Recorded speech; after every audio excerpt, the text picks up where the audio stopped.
Tidak bermasalah di jaringannya, Iqbal. Gitu. Oh, tidak ada alasan, Iqbal. Anu saja, tentara di sini. Tentara berapa kekuatan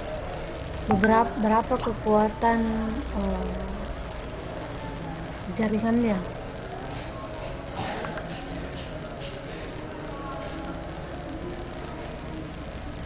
Mutiara Nisa,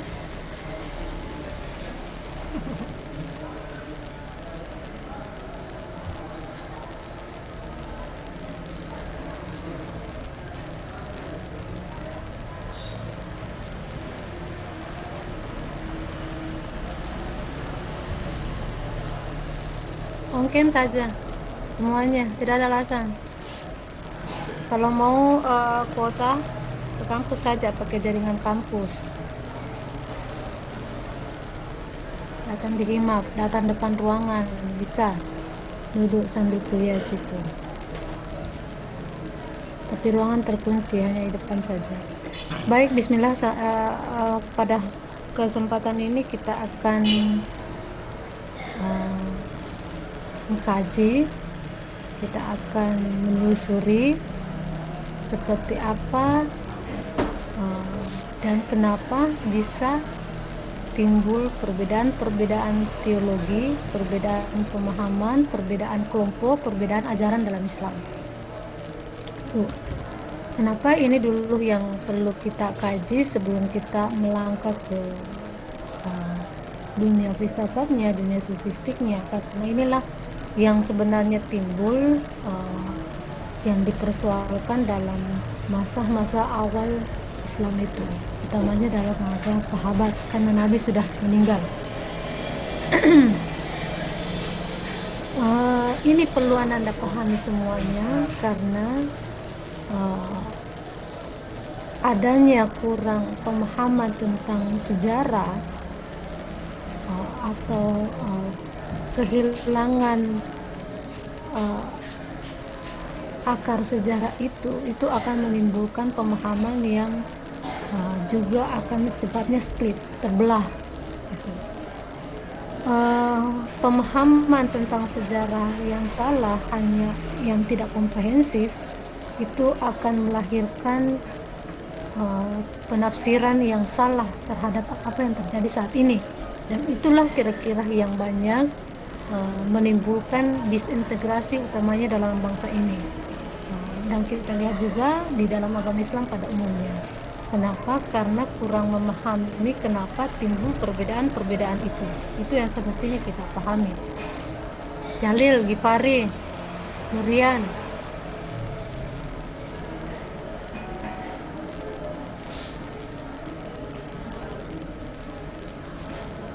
Muhammad Fikri. Ya Allah, rambutnya Fikri.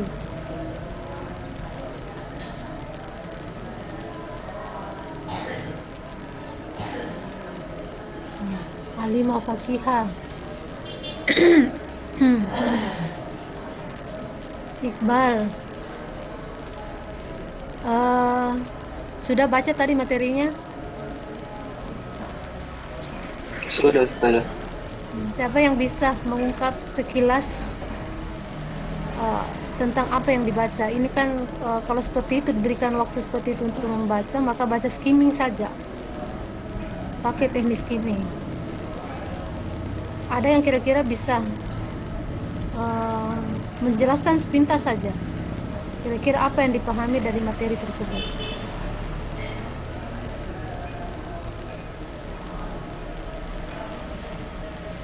Secuil yang didapatkan dari informasi yang dibaca secara tertulis.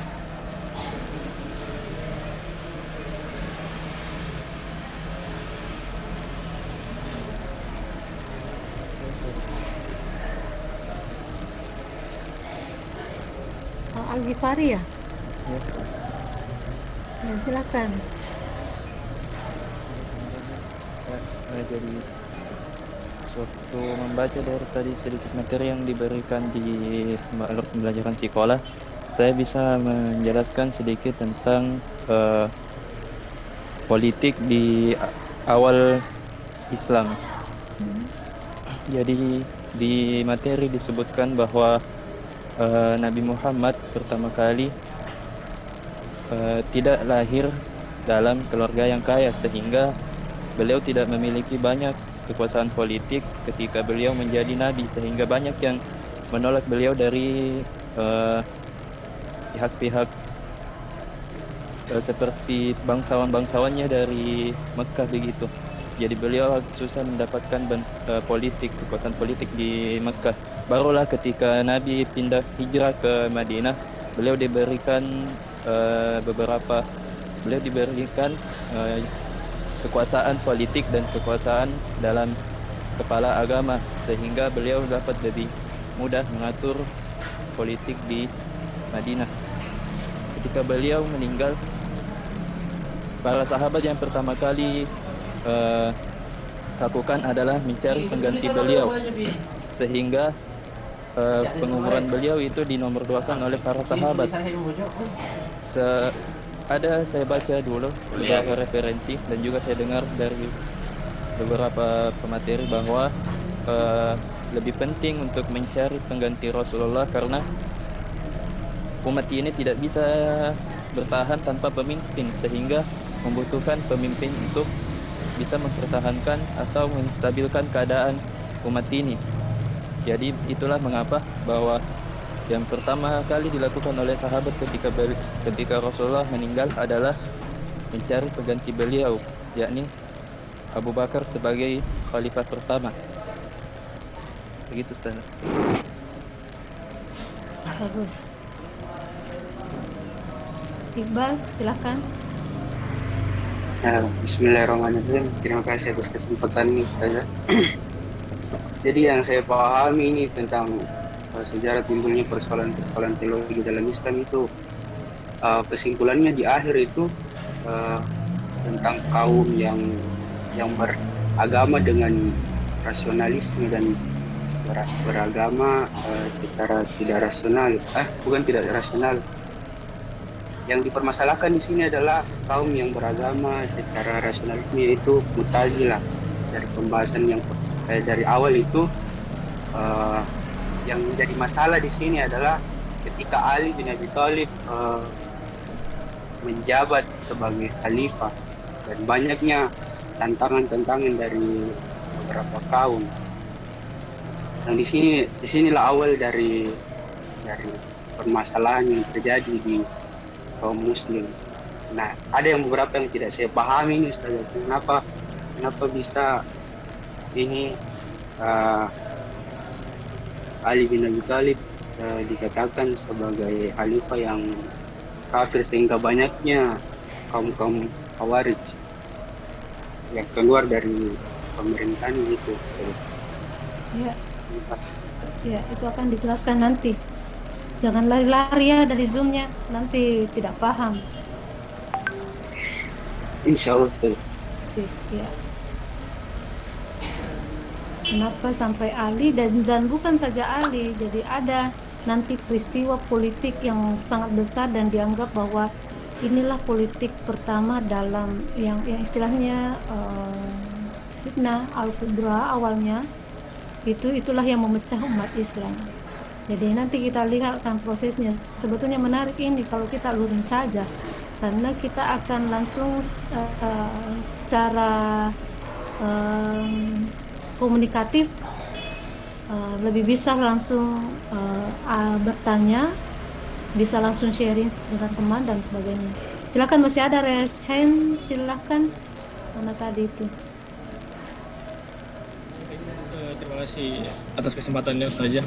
Baik, mohon izin sedikit menjelaskan tentang pemahaman materi yang saya dapatkan setelah membaca tadi, di mana dijelaskan juga tadi setelah disampaikan bahwasanya Nabi Muhammad bukan berasal dari keluarga yang kaya gitu, tapi berasal dari keluarga yang memiliki ekonomi yang kurang begitu, sampai di mana beliau berhijrah dari Mekah ke Madinah, kemudian berdagang, selanjutnya menjadi seorang pemimpin begitu, pemimpin agama begitu. Selanjutnya adalah dijelaskan juga di sini bahwasanya melalui Ernst Strootman, di samping merupakan sistem agama, telah merupakan sistem politik, dan Nabi Muhammad juga sebagai rasul dan juga menjadi seorang ahli negara begitu. Hingga pada wafatnya beliau begitu, masyarakat pada saat itu sangat bingung siapakah yang memang berhak untuk menempati posisi Nabi Muhammad ini begitu. Hingga pada saatnya kita ketahui beberapa khalifah yang memang telah terpilih, mulai dari Abu Bakar, Utsman sampai Ali, dan bagaimana di masa kepemimpinan Khalifah Ali itu terjadi beberapa struggle ataupun permasalahan yang menyebabkan beberapa perpecahan di antaranya. Nah, dari awal tersebutlah banyak muncul aliran-aliran teologi yang memang menjadi begitu banyak macam, seperti Khawarij, Murji'ah, Mu'tazilah, Syariah, dan Maturidiyah begitu. Tetapi yang saya baca juga di akhir bahwasanya yang memang masih ada paham-paham teologi itu hingga sampai sekarang saat ini hanya beberapa begitu, seperti aliran-aliran Asy'ariyah, kemudian Maturidiyah, dan keduanya itu disebut dengan Ahlussunnah wal Jamaah. Mungkin begitu saja kembali. Ya, terima kasih Widat. Yang lain masih ada satu lagi saja baru saya jelaskan. Muhtar Rosik. Mana Ustazah? Oh, Saya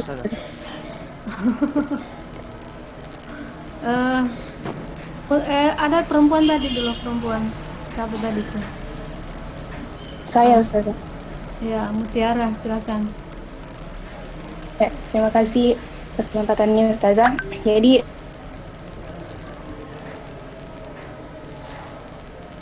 ajaran kotor dari itu masalah persoalan apakah itu masih dianggap mungkin atau sudah kafir. Dari persoalan ini muncul tidak ada itu tapi Khawarij yaitu orang berdosa yang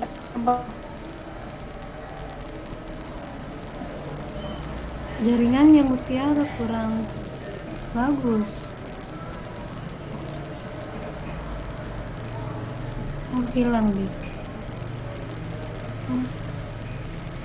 Iya, jaringannya Mutiara kurang bagus. Posisinya di mana Mutiara? di kos Ustazah. Sudah bagus ya, mulai. Tadi Ya. terus selama berbicara. Ya. Ya, sedikit yang kami tangkap tadi Ustazah, bahwa faktor terjadinya pertumbuhan teologi, aliran teologi, yaitu masalah apakah orang yang berbuat dosa besar itu masih dianggap kafir, dia masih dianggap mukmin atau sudah kafir. Maka dari persoalan ini muncul 3 aliran. Yang pertama itu aliran Khawarij, yaitu yang menganggap bahwa orang yang berbuat dosa besar itu wajib untuk dibunuh. Dan yang kedua itu Murji'ah menganggap bahwa orang yang berbuat dosa besar itu masih dalam keadaan mukmin dan bukan kafir. Masalah perbuatan dosa yang dilakukannya tergantung oleh Allah Subhanahu wa taala apakah diampuni atau tidak. Dan selanjutnya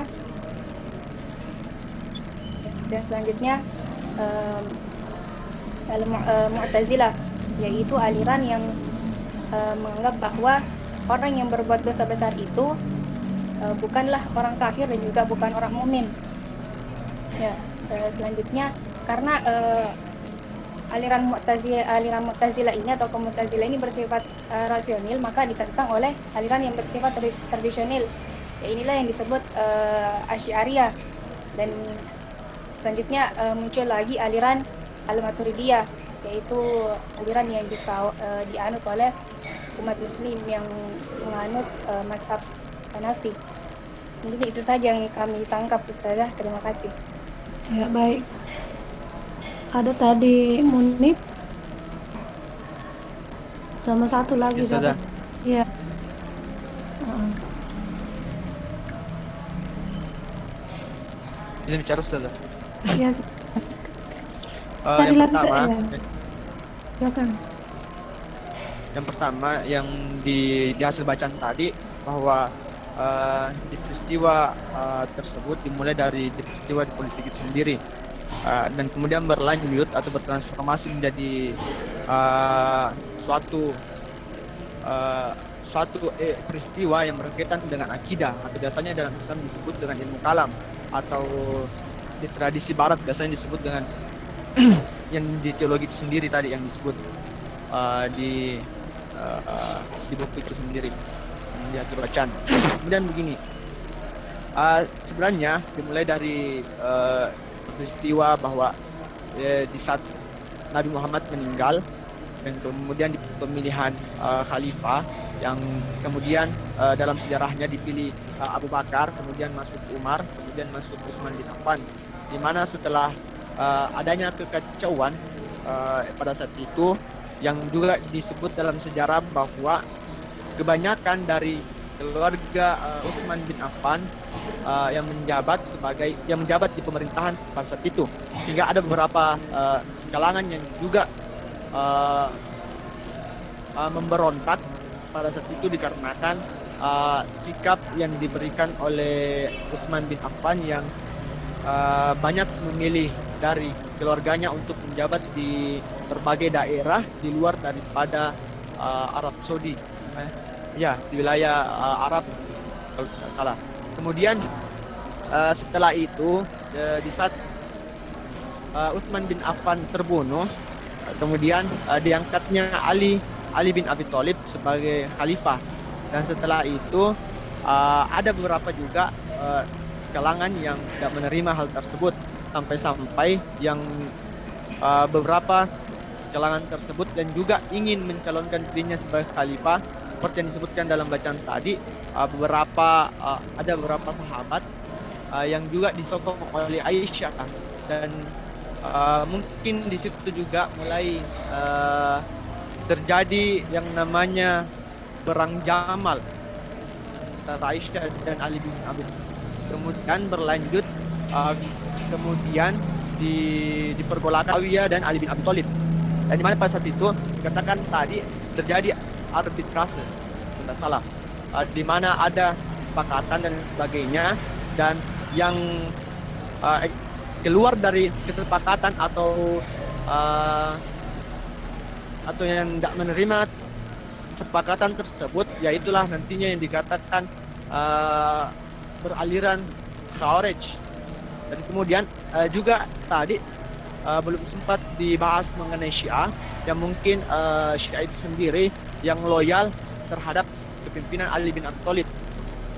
Dan setelah itu berlanjut ke aliran Jabariyah, di mana aliran ini biasanya dalam sejarah itu dikatakan bahwa aliran ini dianut oleh dinasti Umayyah atau Muawiyah, yang pada saat itu yang dimana aliran tersebut mengatakan bahwa segala sesuatunya ini berasal dari Tuhan, atau bisa dikatakan bahwa kita ini ditentukan atau diintervensi langsung oleh Tuhan, apapun yang dikerjakan itu langsung dari Tuhan. Walaupun ada juga beberapa di kalangan ulama juga yang memberikan penjelasan bahwa hal tersebut bukan demikian. Kemudian lanjut, lawan dari Jabariyah itu sendiri adalah Qadariyah, yang mengatakan bahwa segala sesuatunya itu berasal dari kehendak manusia atau free will, atau yang biasanya di kalangan filsuf mengatakan bahwa seperti pembuat jam tangan, setelah dibuat jam tangannya dan kemudian dibiarkan untuk berjalan sendiri, demikian. Kemudian lanjut lagi, lawan dari Khawarij sendiri, yang seperti dikatakan tadi di tulisan bahwa yang menolak bahwa Khawarij sendiri, dia mengatakan bahwa yang berbuat dosa besar adalah kafir dan murtad dan harus dibunuh. Dan kemudian lawannya adalah Murji'ah, yang mengatakan bahwa yang dosa besar itu dia yang dosa besar, dia masih mukmin kalau tidak salah tadi. Kemudian lanjut ke teologi. Nah, tadi antara Jabariyah dan Qadariyah di tulisan itu tadi mengatakan bahwa Mu'tazilah memilih Qadariyah. Berbeda dengan saya. Banyak juga biasa saya baca tulisan yang mengatakan bahwa Mu'tazilah tidak memilih Jabariyah, justru dia berada di tengah-tengah antara Jabariyah dan Qadariyah. Maksudnya begini, bahwa yang dilakukan manusia justru bermain juga sistemnya Tuhan di dalam. Ya mungkin ini lebih bagus dijelaskan jika ada struktur, lebih bagus dijelaskan karena agak sulit dimengerti. Kemudian lanjut ke aliran Abul Hasan Al-Asy'ari. Abul Hasan Al-Asy'ari yang dahulunya juga merupakan bagian dari Mu'tazilah dan kemudian kemudian buat gerbong baru, dan nantinya juga muncul Abu Mansur Al-Maturidi, dan nantinya di kedua yang dua ini gabungan dari integrasi dari dua ini nantinya disebutkan Ahlus Sunnah wal Jamaah gitu. Dan yang berkembang sekarang yang kebanyakan itu apalagi yang dikenal antara Sunni dan Syiah, walaupun nantinya di perkembangan modern itu Syiah juga terbagi menjadi beberapa dan Sunni pun juga terbagi menjadi beberapa, dan ada Syiah memang yang hampir sama dengan teologi Sunni, seperti kita ini salah atau tidak Syiah Isna Syariah. Mungkin itu saja. Itu dari saya. Ya, tinggal satu lagi. Siapa tadi itu? Muhtar Rosidi. Iya baik. Terima kasih Ustazah atas waktu yang telah diberikan. Pertama, mohon izin sedikit terlebih dahulu ingin mengulas apa itu teologi, karena saya perhatikan sedari tadi dari sekian pembahasan yang disampaikan lokus kepada perpecahan teologi Islam, yang memang hal itu delik dari indikator perpecahannya ialah faktor politik. Pertama, teologi ini merupakan sebuah konsepsi yang menjadi suatu perdebatan panjang mulai dari masa abad ke-1 sampai abad ke-6 sebelum Masehi, yang diakuisisi oleh kaum Yahudi, bahwa kaum Yahudi merupakan penemu pertama adanya konsep teologi, ditepis pada abad ke-6 oleh kaum teologi Yunani terkait dengan pengakuan bahwa teologi itu utamanya ada pada agama Yunani atau yang disebut dengan agama Ibrahimik, yang biasa kita kenal dengan agama Samawi. Kalau kita runut pada rumpun ilmu pengetahuan, teologi ini pertama diutarakan oleh Aristo yang menyadur dari gurunya Plato pada masa itu dengan penyampaian Plato Theologia yang dikritisi oleh Aristo dengan melihat teologi ini dari dua kata, yaitu berasal dari kata theos dan logos. Theos yang berarti agama dan logos berarti pengetahuan. Cuman hari ini yang kita ketahui, teologi ini merupakan disiplin keilmuan yang mengkaji terkait dengan sifat-sifat ketuhanan, hal-hal yang berkaitan dengan Tuhan. Bahkan tak jarang kita jumpai di berbagai diskursus, teologi merupakan ilmu yang membahas tentang ketuhanan. Nah, hal ini merupakan sebuah degradasi makna terkait dengan teologi, karena ketika kita merunut pada rumpun ilmu yang tadi, yang nantinya dari berbagai agama semua mengklaim memiliki teologi masing-masing, baik itu kaum Nasrani mengatakan dirinya memiliki teologi Nasrani, kaum Islam mengatakan dirinya memiliki teologi Islam, dan hal lain semacamnya. Nah, ini merupakan suatu persoalan utama yang perlu diketahui. Sehingga nantinya apa? Ketika kita mulai runut lebih mendalam terkait dengan sejarah teologi Islam, kita tidak acak-adul dalam memahami apa sih teologi, dari mana asal-usul teologi, dan siapa pertama yang mengucapkan tentang konsepsi teologi itu sendiri. Islam sebelum memilih diksi teologi sebagai kedok dari ilmu yang mengkaji tentang ketuhanan dan agama ini, Islam sudah memiliki istilah tersendiri yang disebut dengan ilmu kalam.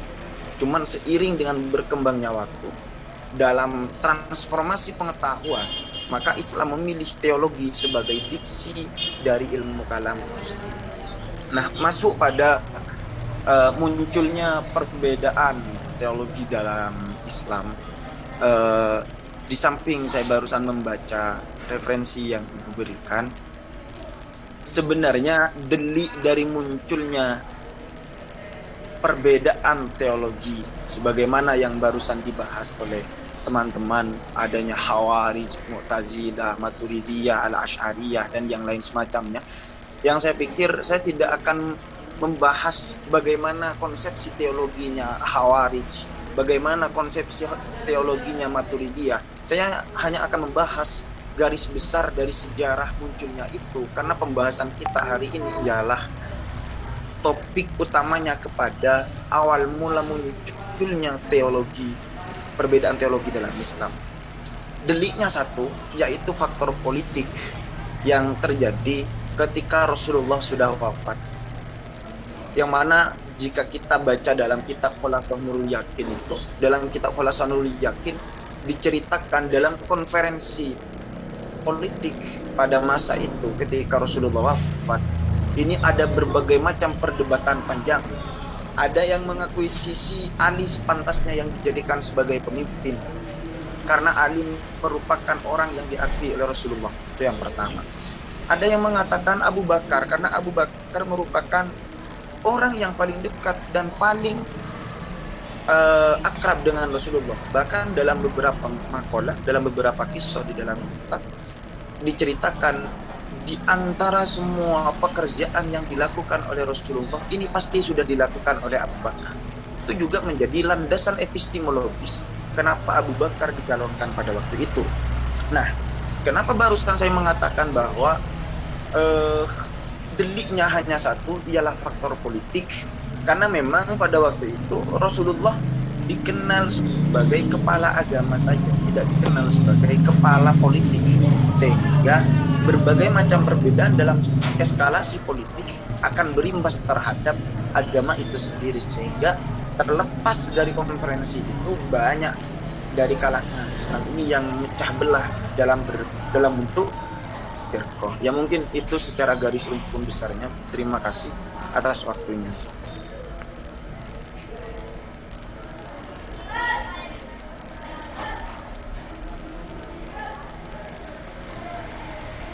Baik, terima kasih semua atas sharingnya pagi ini terkait dengan dunia teologi, ya, dunia ilmu kalam. Banyak hal yang kita tarik dari beberapa teman tadi yang share tentang hasil bacaannya yang telah Ibu upload di sekolah. Demikian juga apa yang Anda baca selama ini, itu kemudian membuat hidup forum kita pada pagi hari ini untuk kemudian masuk ke dalam wilayah pembahasan kita yang sesungguhnya, yaitu apalah yang menjadi latar belakang munculnya perbedaan teologi. Kalau kita menggunakan istilah teologi, kata Muhtarosid tadi, kalaupun kita membaca menggunakan istilah ilmu kalam juga tidak ada masalah, karena itulah sebetulnya istilah yang lebih mendasar untuk membahas tentang ketuhanan dalam agama kita. Ya, tetapi sudah dijelaskan bahwa persoalan dua diksi yang kita akan pahami dan akan kita gunakan dalam perkuliahan ini, kita sudah pahami. Ya, saya share screen dulu.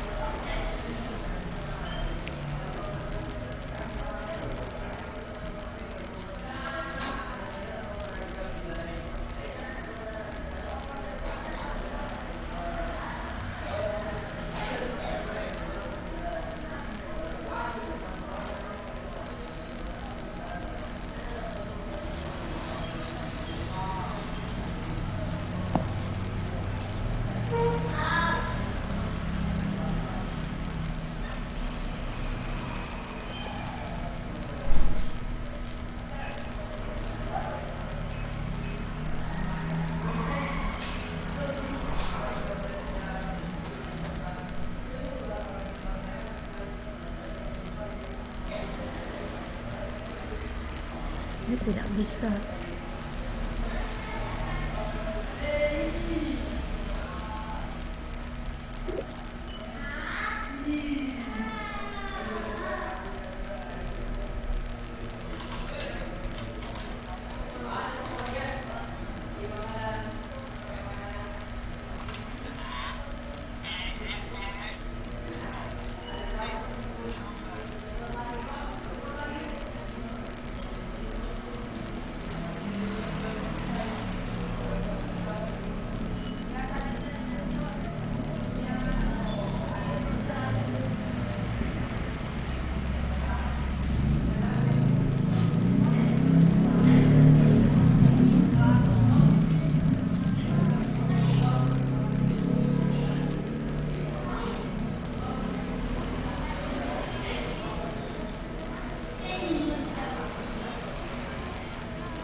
Baik,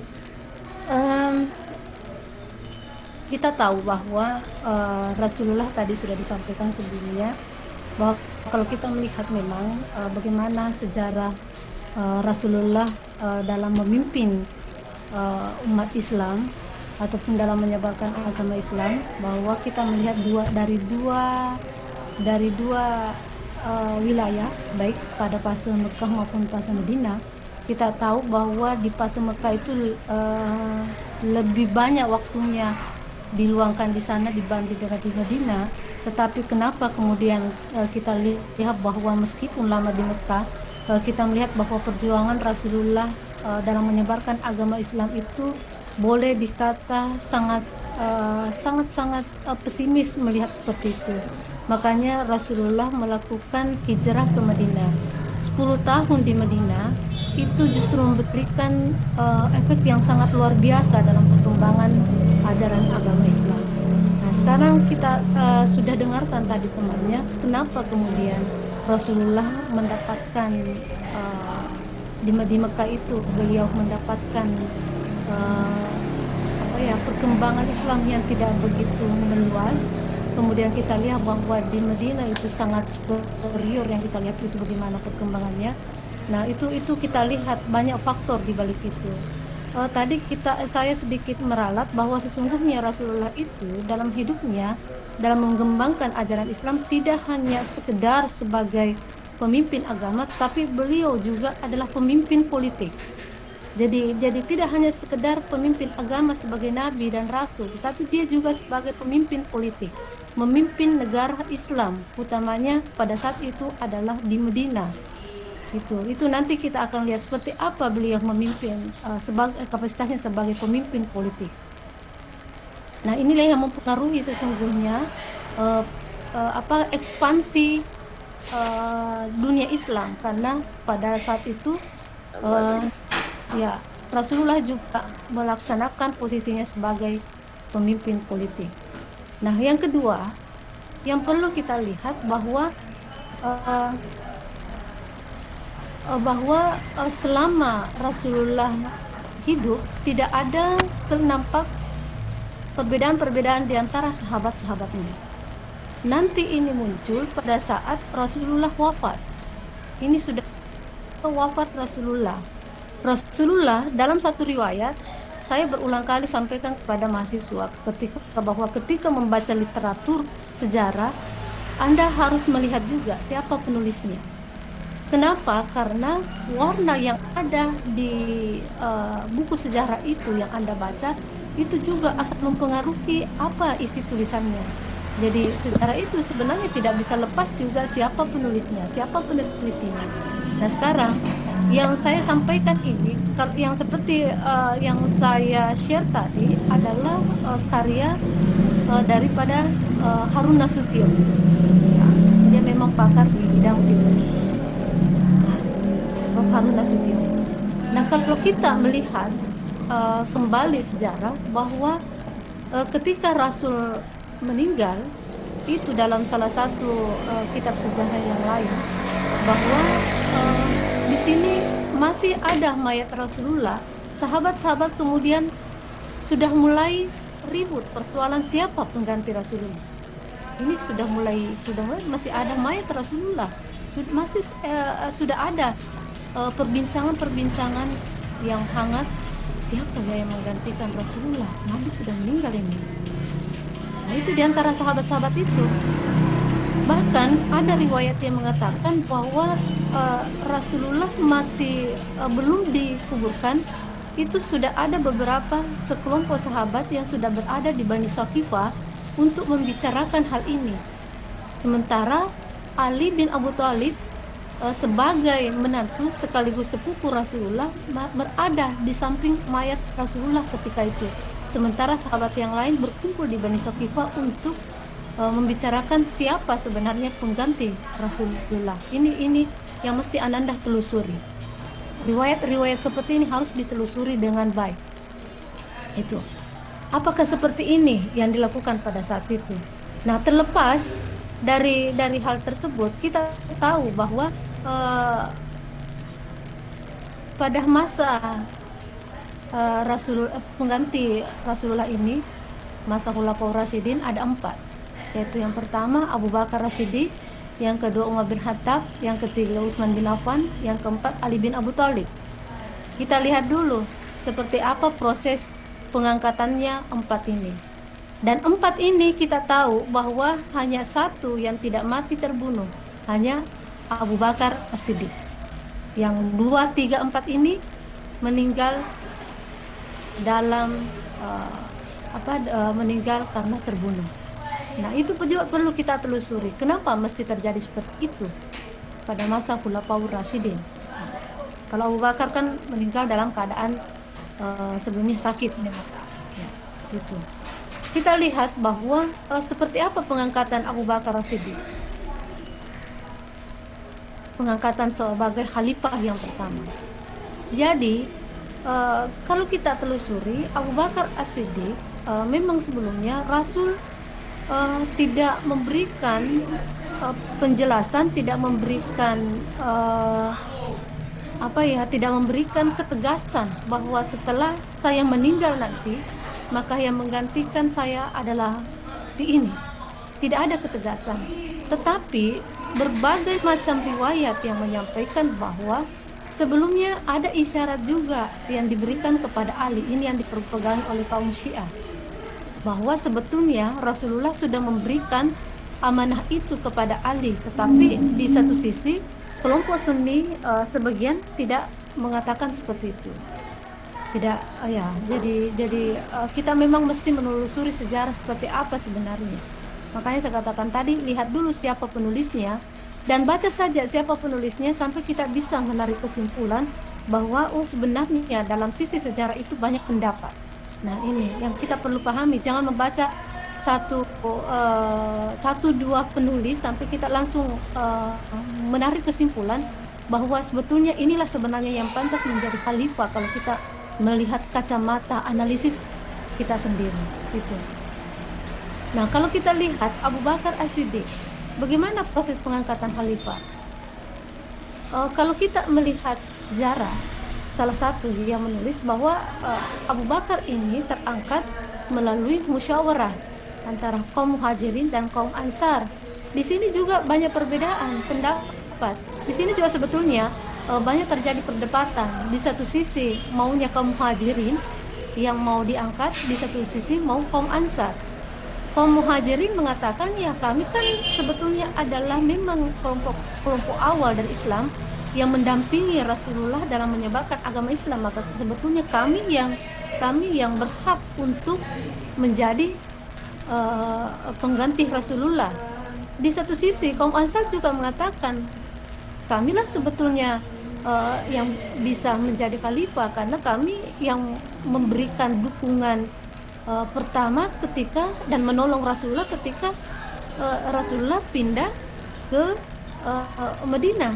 Jadi keberhasilan Rasulullah dalam menegakkan dan menyebarkan agama Islam itu tidak lepas dari kami sebagai kaum Ansar, kaum yang menolong kalian yang Muhajirin, yang pindah ke Madinah.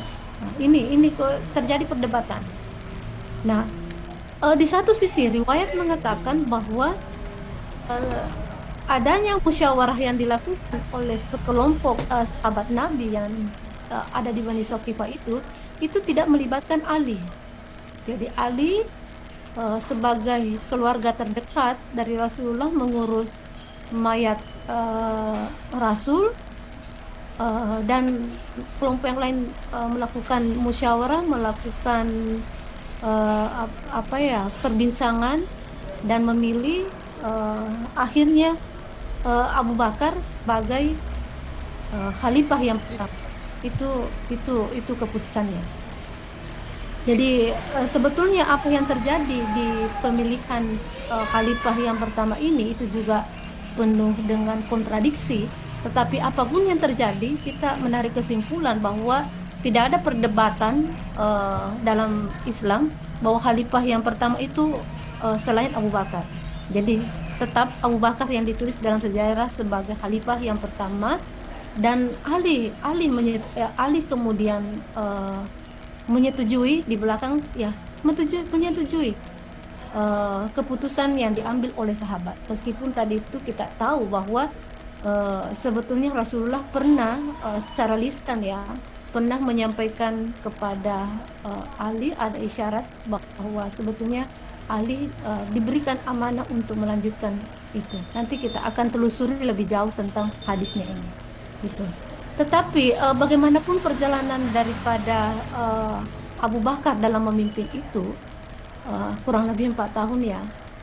Dan banyak sekali juga pergolakan yang dihadapi selama memimpin, termasuk munculnya nabi palsu, munculnya hadis palsu, munculnya kaum murtad. Kali namanya juga khalifah pertama, khalifah yang pengganti Rasul. Bahwa tentu hal-hal yang menjadi tantangan terbesar dalam memimpin agama itu dan memimpin negara Islam itu sendiri. Tetapi endingnya bahwa kehidupan Abu Bakar itu meninggal dalam kondisi sakit. Kemudian kita lihat di Abu Bakar. Jadi Abu Bakar, kita lihat pada proses pengangkatannya. Jadi sebelum Abu Bakar meninggal, kita tahu bahwa tadi Abu Bakar meninggal dalam keadaan sakit. Jadi dalam keadaan sakit itu Abu Bakar sudah meminta pertolongan sahabat terkait rencananya dalam menunjuk Umar bin Khattab untuk menjadi pengganti. Jadi ini masih ada waktu untuk membicarakan, karena Bakar meninggal bukan dalam kondisi terbunuh. Akhirnya ada waktu untuk memusyawarahkan siapa pengganti pengganti Bakar ini. Nah, Bakar kemudian dalam hal ini mengambil inisiatif karena khawatirnya ketika dia tidak menunjuk, tolong yang memasak itu ada suaranya, Adit kayaknya suaranya Adit di ini. Ya. Tolong ini Ya, jadi ini salah satu trik Abu Bakar mengambil kebijakan seperti ini untuk menghindari perpecahan di antara sahabat-sahabat. Akhirnya itulah yang dilakukan, melakukan musyawarah dengan meminta pertimbangan dari sahabat, dan hasilnya adalah menunjuk Umar bin Khattab sebagai penggantinya, dan ini disepakati. Jadi aman di sini karena ada musyawarah sebelum Khalifah Abu Bakar meninggal. Nah, apa yang terjadi di nanti kita akan lihat sebetulnya seperti apa perjuangan Umar bin Khattab dalam menegakkan syiar Islam, dan seperti apa kegigihan Umar bin Khattab dalam melakukan ekspansi wilayah, itu nanti kita lihat. Tetapi apapun perjuangannya Umar bin Khattab, bahwa di ending kehidupannya adalah Umar bin Khattab itu meninggal karena ditikam oleh Abu Lu'lu'ah ketika hendak mengimami salat subuh. Jadi ditikam.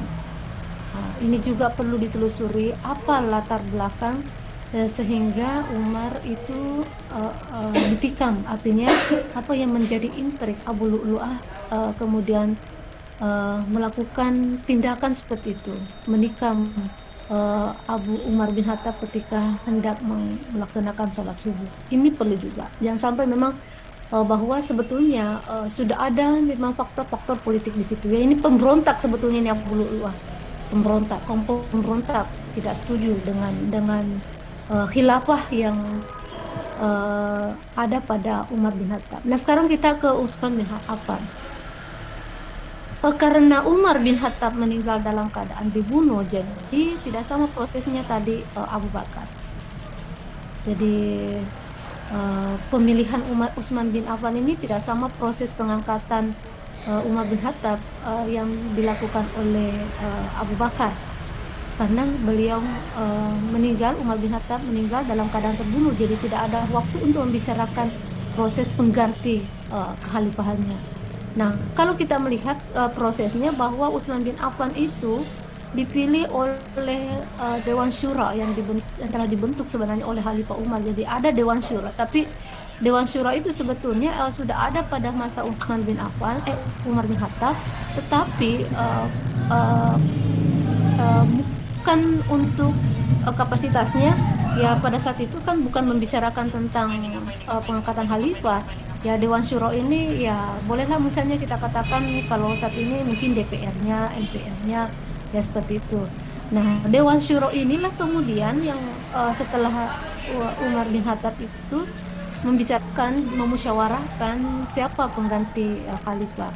Jadi ada 6 orang anggota itu di Dewan Syuro inilah kemudian yang menyepakati bahwa Utsman bin Affan lah yang diangkat sebagai khalifah. Kita tahu bahwa Utsman bin Affan itu kan juga adalah menantu Rasul gitu. Mungkin juga pertimbangannya bahwa di antara sahabat inilah yang paling senior di antara ini, karena umurnya pada saat itu sudah agak tua juga. Kemudian ketika terpilih sebagai khalifah, inilah kemudian yang sebenarnya banyak menimbulkan masalah juga di kepemimpinannya ini, senioritas. Kemudian apa yang terjadi di akhir hidupnya, bahwa Utsman bin Affan itu meninggal juga dalam sebuah pemberontakan, jadi dibunuh juga. Menurut riwayat, salah satu riwayat bahwa beliau ini ditikam juga, dibunuh oleh Al-Ghafiqi, ya pemberontak juga ini. Kemudian ending dari khalifah meninggalnya dari Khalifah Utsman ini juga karena dibunuh, maka tidak ada juga pembicaraan siapa pewarisnya. Maka Ali bin Abu Thalib juga di sini penuh dialektika dalam pemilihan kekhalifahan. Kenapa? Karena ini kan Utsman bin Affan ini dibunuh oleh Ibnu Mujam, dibunuh oleh Al-Ghafiqi, tetapi pemberontak yang membunuh ini Utsman bin Affan, ada yang mengatakan bahwa itu adalah pendukungnya Ali. Makanya ini salah satu riwayat ya, walaupun bukan sebetulnya hanya itu riwayat itu. Makanya banyak yang mengatakan bahwa dengan terpilihnya Ali bin Abi Thalib nanti itu sebagai khalifah, ada yang mengatakan bahwa itu ada dukungan dari pemberontak yang tadi. Nah, kita tahu bahwa terpilihnya Ali bin Abi Thalib ini itu diusulkan oleh sahabat. Meskipun sebetulnya Ali sebetulnya tidak ingin menjadi khalifah, dia menolak awalnya, dia menolak. Kenapa? Karena itu ada tudingan tadi, jangan sampai dia menjadi khalifah, kemudian ada pembenaran dengan tudingan tadi bahwa sebetulnya yang membunuh itu adalah pihaknya Ali. Ini yang sebetulnya yang dihindari oleh Ali, makanya dia menolak. Tetapi atas beberapa pertimbangan, melihat sudah mulai ada kekacauan ini, kemudian demi keutuhan umat Islam, Ali kemudian menerima. Nah, sekarang kita lihat bahwa ketika Ali terangkat, ini kondisi umat Islam itu dalam keadaan kacau. Kenapa? Karena timbul berbagai macam tuntutan, utamanya tuntutan kepada khalifah untuk menelusuri siapa sebenarnya pembunuhnya, menuntut pembunuhnya. Siapa nih khalifah ketiga, Utsman bin Affan. Yang menuntut ini adalah dari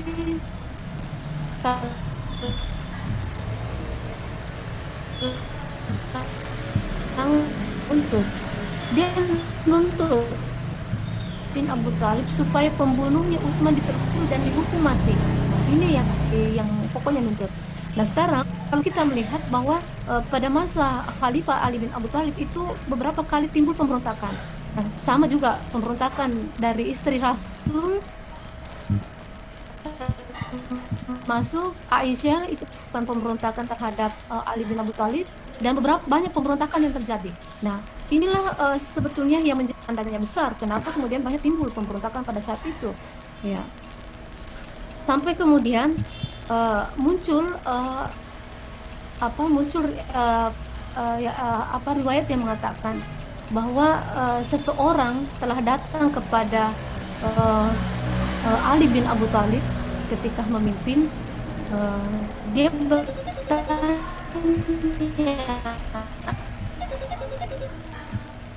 orang terjadi kekacauan yang tidak kami temukan di masa. Ditanya kepada Ali, maka pada masa Khalifah Ali ini banyak sekali terjadi fitnah, banyak terjadi pemberontakan, dan istri Rasulullah sendiri melakukan pemberontakan dengan yang terkenal dengan perang Jamal. Bahkan apa yang dikatakan Ali mengatakan di masa mereka memimpin, di masa Abu Bakar dan Umar itu memimpin, keduanya memimpin orang-orang seperti aku, seperti diriku. Sementara di masaku, aku memimpin orang-orang seperti dirimu. Ini juga bagus ini bahasanya Ali. Bagaimana ketika masa keduanya, masa Abu Bakar dengan masa umat itu tenang-tenang saja di kalangan internal Muslim, sementara di masa Ali memberontak, ya Ali ini jago juga dalam membalas seperti itu. Di masa mereka berdua yang dipimpin itu orang seperti aku, tidak melakukan pemberontakan, ya kan? Tapi di masa saya memimpin orang-orang seperti kalian yang saya pimpin, bagaimana bisa terjadi keamanan di negeri ini? Nah, ini yang sebetulnya memang perlu diteliti lebih jauh, karena masa-masa Ali ini yang banyak tangani, yang banyak dibereskan itu adalah internal Islam itu sendiri kacau mereka. Kenapa? Karena mereka adalah disitulah mulai sudah mulai muncul benih-benih sebetulnya perpecahan dalam Islam. Jadi tidak setuju dengan Ali di sini.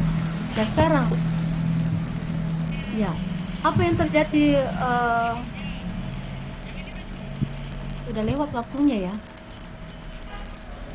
Sudah bisa sampai dulu. Ada mata kuliah setelah ini ya? Ada. Ada Iya Ustaz Bu, ya? ada Bu. Media.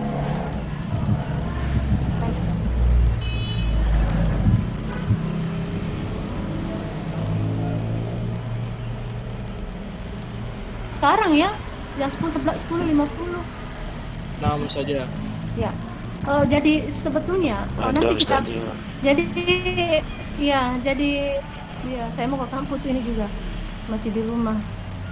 Jadi sebetulnya di masa Khalifah Ali ini sudah banyak benih-benih akar-akar politik yang sesungguhnya akan mengacaukan umat Islam. Nah, nanti di sini yang heboh. Bagaimana situasi politik Khalifah Ali, kenapa sampai timbul pertempuran, kenapa sampai timbul arbitrase, kenapa sampai apa yang diakibatkan oleh arbitrase itu, kemudian disitulah muncul perpecahan. Itulah dikatakan teologi atau ilmu kalam. Kenapa dikatakan kalam? Kalam itu kan kata ya, perkataan ya. Kenapa ilmu kalam? Karena kalam itu kata-kata, karena inilah yang banyak diperbincangkan, istilahnya diperbincangkan. Ada banyak hal yang diperbincangkan dalam efek dari perpecahan politik. Ya, termasuk dosa besar yang ditimbulkan oleh politik gitu. Jadi timbul kafir mengkafirkan. Di situ dukung mendukung. Siapa yang mendukung ini maka dia kafir. Kalau dia kafir maka dia akan masuk neraka. Kalau ada juga yang mengatakan kalau dia kafir dan tidak bertobat sebelum meninggal maka dia masuk neraka. Ada juga yang mengatakan ya tetap kalau bertobat dia tetap masuk neraka, tetapi suatu saat dia akan masuk surga. Wah, nanti ini betul-betul asik untuk dikaji ternyata, bahwa ternyata tidak sampai saat ini yang kita kenal Sunni Syiah saja, Ahlussunnah wal Jamaah dan Sunni saja, tetapi itulah tadi teman-teman, makanya saya suruh baca dulu supaya paham. Jadi kalau Anda tidak membaca materi yang saya upload, kemudian saya terangkan di sini, mungkin Anda akan dari mana ini pembicaraan sampai muncul begini, kenapa ada istilah arbitrase, kenapa sehingga ada kafir mengkafirkan, kenapa muncul persoalan dosa besar dan sebagainya. Nah, ini yang akan kita bahas pekan depan. Jadi di situ menariknya, kenapa ada golongan Khawarij. Ini Khawarij keras, dan Khawarij inilah nanti yang Ali bin Abu Thalib. Kenapa? Karena dia mengkafirkan Ali bin Abu Thalib. Kenapa? Arbitrase ini yang mau dilihat. Jadi ada alasannya dia membunuh. Siapa yang membunuhnya? Ibnu Muljam. Siapa Ibnu Muljam? Itu adalah Hafiz, penghafal Al-Quran. Tetapi karena dia termasuk dalam golongan Khawarij, golongan yang boleh dikatakan dengan istilah saat ini radikalis, pemahaman radikalis, dia memiliki pemahaman radikalis, meskipun dia penghafal Al-Quran, tetapi pemahaman yang radikalis dan menganggap Ali bin Abu Thalib adalah pendosa besar, maka dia bunuh. Seperti ini ya, nanti yang akan kita telusuri. Benih-benih inilah yang muncul saat ini, muncul golongan radikalis. Jadi ini Hafiz, penghafal Al-Quran, tetapi karena pemahamannya dalam mengklaim bahwa Ali bin Abu Thalib adalah pendosa besar, pelaku yang tidak menegakkan hukum atas nama hukum Allah, maka menurutnya itu wajib dibunuh. Ini yang perlu ditelusuri. Jadi sebenarnya jangan dianggap bahwa radikalis itu sesuatu yang baru. Itu sebenarnya sudah ada masa awal. Jadi pemahaman itu sampai ada yang mengatakan sering itu saya dengar menghalalkan darah radikalis inilah sebetulnya yang kita akan. Jadi sebenarnya sudah ada pada masa ini intrik-intrik seperti itu. Baik, mohon maaf ini melewat waktunya. Sebelum saya kembali ke sekolah dulu, kita lanjutkan pekan depan ya. Tetap dibaca terus itu materinya karena memang ini tidak satu kali pertemuannya untuk membahas ini latar belakang. Saya kembali ke sekolah dulu untuk presensi.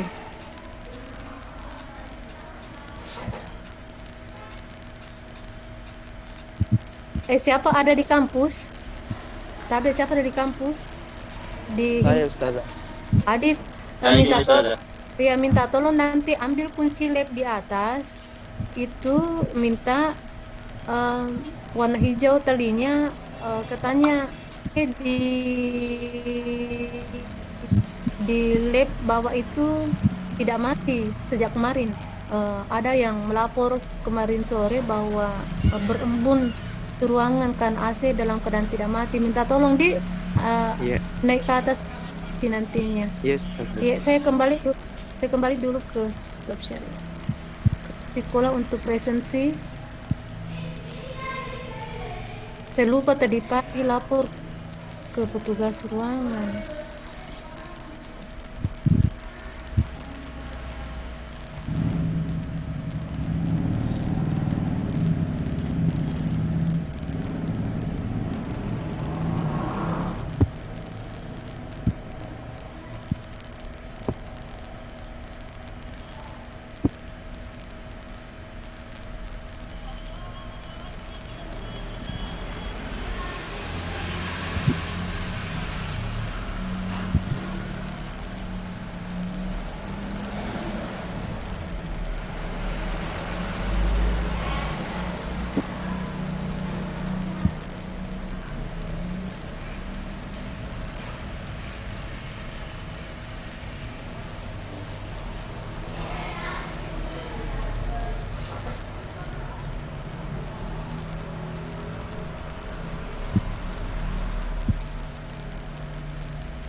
Yulia Rahma, lihat namanya langsung nyahu cepat deh.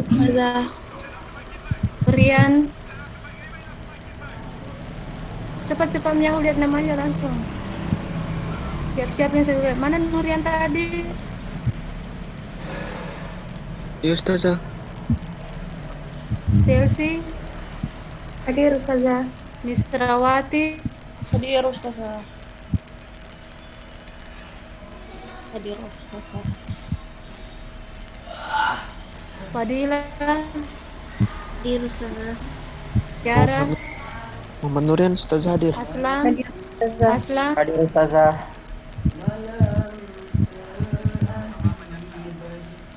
Tar, Hadir Ustazah, hadir. Maulia. Maulia, lihat namanya semuanya lah, cepat buka anunya, ini waktu loh. Maulia, Nadia, Hadir Ustazah. ini Maulia dari anak PMM ini. Andi Hermawan, Ya, hadir Ustazah. Ditya, Hadir Ustazah. Ahmad Widat, Hadir Ustazah. Najia, Hadir Fikri, Hadir Ustazah. Ayub, Hadir Ustazah. Bal, Hadir Ustazah. Ersal, Hadir Ustazah. Sultan Abdul Jalil, Hadir Ustazah. Hadir.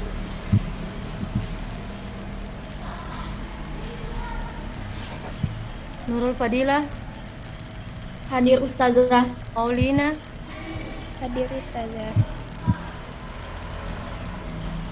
Unif, Rimba, Hadir Ustazah. Hadir Ustazah. Rizka, Hadirah Rini. Ustazah. Mahdatul Husna. Mahdatul Husna. Mahdaniyatul Husna. Hadir Ibu. Hadir Ibu. Nurul Aulia. Hadir Ustazah. Rina. Hadir Ustazah. Mutawalli. Iya, hadir Ustazah. Alfira. Hadir Ustazah. Alfira. Hadir Ustazah. Alfira. Ya Ustazah. Alfira minggu lalu belum bergabung ya? Sakit Ustazah minggu lalu. Adik.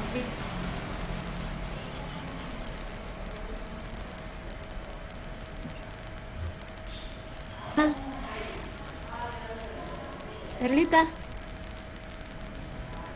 Erlita Supriyadi. Hadir Ustazah. Aditya Ustazah hadir. Alima. Hadir Ustazah.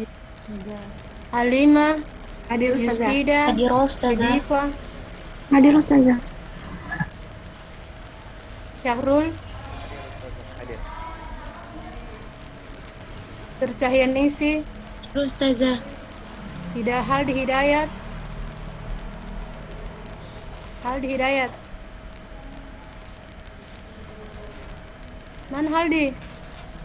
Tidak ada. Munif Sulaiman Nopiandi.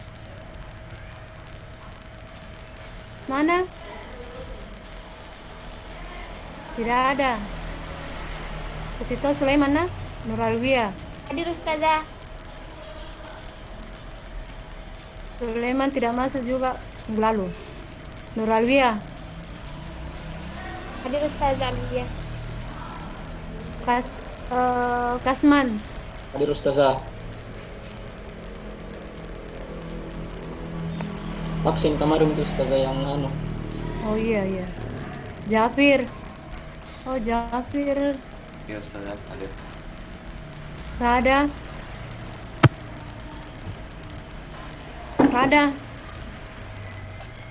Dede hadir. Dulu Jihan. Oh ini mau konversi nih. Dede. Hadir Ustazah. Kasman, Nur Alwia, Sulaiman, Haldi. Mana ada Haldi? Tidak ada.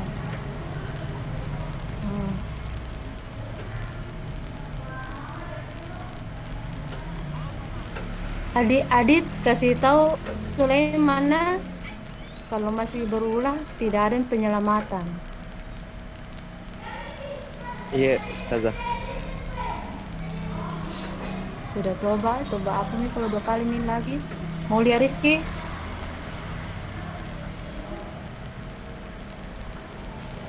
Maulia Rizky tidak ada.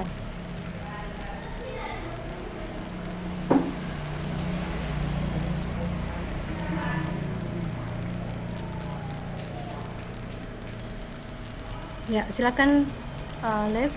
Terima kasih. Assalamualaikum warahmatullahi wabarakatuh. Waalaikumsalam warahmatullahi wabarakatuh. Waalaikumsalam warahmatullahi wabarakatuh. Tidak pernah